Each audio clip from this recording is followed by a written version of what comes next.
வணக்கம் உறவுகளே, குற்றால அருவி சேனலுக்கு வருகை தந்த அனைத்து நல்லுள்ளங்களுக்கும் என் மனமார்ந்த நன்றிகள். இன்னைக்கு நம்ம சேனல்ல ரொம்பவே சிம்பிளான ஒரு ஒன் பார்ட் ரெசிபி எப்படி பண்றதுன்னு தான் பார்க்க போறோம். அதற்கு தேவையான பொருட்கள்: 1 கப்பு அரிசி, 1/2 கப்பு துவரம்பருப்பை 20 நிமிஷம் தண்ணியில் ஊற வச்சிருக்கேன்.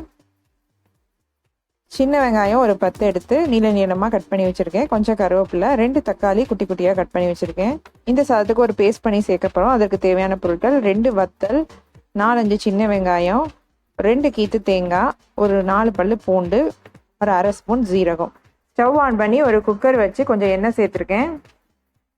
எண்ணெய் காஞ்சதும் ஒரு 1/2 டீஸ்பூன் கடுகு சேர்த்துருக்கேன். கடுகு நல்லா பொரிஞ்சதும் கொஞ்சமாக பெருங்காயம் சேர்த்துக்கிறேன். இப்போது கருவேப்பிலையும் நீளமாக கட் பண்ணி வச்சுருக்க சின்ன வெங்காயத்தையும் சேர்த்து நல்லா வதக்கிக்கலாம். வெங்காயம் ஓரளவு டிரான்ஸ்பரண்ட் ஆகிற வரைக்கும் வதக்கிக்கணும். இப்போ கட் பண்ணி வச்சிருக்க தக்காளி சேர்த்துக்கலாம். இந்த சாதத்துக்கு தக்காளிக்கு பதிலாக ஒரு நெல்லிக்காய் சைஸ் புளியை ஊற வச்சு அந்த புளி தண்ணி கூட சேர்த்துக்கலாம். தேவையான அளவு உப்பு சேர்த்துக்கிறேன். தக்காளி வெங்காயம் ஓரளவுக்கு நல்லா வதங்கி வரட்டும், ரொம்ப மேஷ் ஆக வேண்டியதில்லை. இப்போ கொஞ்சமாக கொத்தமல்லி இலை சேர்த்துக்கிறேன். இப்போ நல்லா வதக்கி விட்டுட்டே இருக்கணும். இப்போ நம்ம மசாலா பேஸ்ட் அரைச்சி வச்சுக்கோம் இல்லையா, அதை சேர்த்துக்கலாம். மசாலா பேஸ்ட் சேர்த்து நல்லா பச்சை வாசனை போகிற வரைக்கும் நல்லா வதக்கி விடணும். நம்ம சின்ன வெங்காயம் பூண்டு எல்லாமே பச்சையாக தான் சேர்த்துருக்கோம், அதனால நல்லா பச்சை ஸ்மெல் போகிற வரைக்கும் நல்லா வதக்கிக்கலாம். 1/4 டீஸ்பூன் மஞ்சள் தூள் சேர்த்துக்கிறேன்.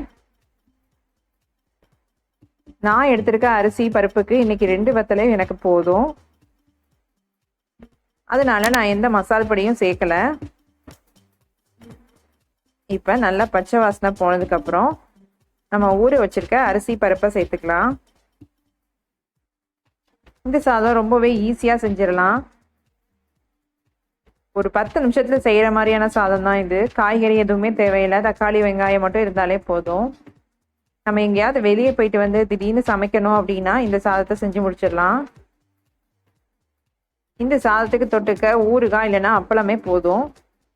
அரிசி பருப்பு சேர்த்து செய்கிறனால இந்த சாதம் ரொம்பவே ஹெல்த்தியானது. 1 வயசு குழந்தைங்களுக்கெல்லாம் தாராளமாக கொடுக்கலாம். காரம் மாத்திரம் கொஞ்சம் கம்மியாக சேர்த்து கொடுத்துக்கலாம்.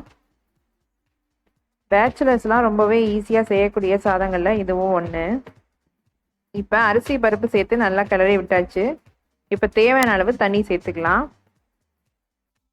அரிசிக்கு மாத்திரம் தண்ணி சேர்த்துக்கிட்டா போதும், பருப்புக்கு தண்ணி சேர்க்க வேண்டிய அவசியம் இல்லை. நான் 1 கப்பு அரிசி எடுத்துருந்தேன், 3 கப்பு தண்ணி சேர்த்துக்கிறேன்.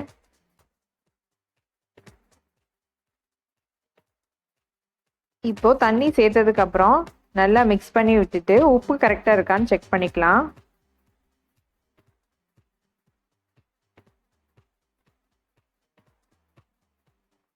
உப்பு கம்மியாக இருந்ததுன்னா கொஞ்சம் உப்பு சேர்த்துக்கலாம். எனக்கு கொஞ்சம் கம்மியாக இருக்குது, நான் கொஞ்சம் உப்பு சேர்த்துக்கிறேன். இந்த மாதிரி ஒரே சாதத்துக்கெல்லாம் ஒரு கல் உப்பு வந்து கொஞ்சம் அதிகமாக போடணும், அப்போ தான் வெந்து வரும்போது கரெக்டாக வரும்.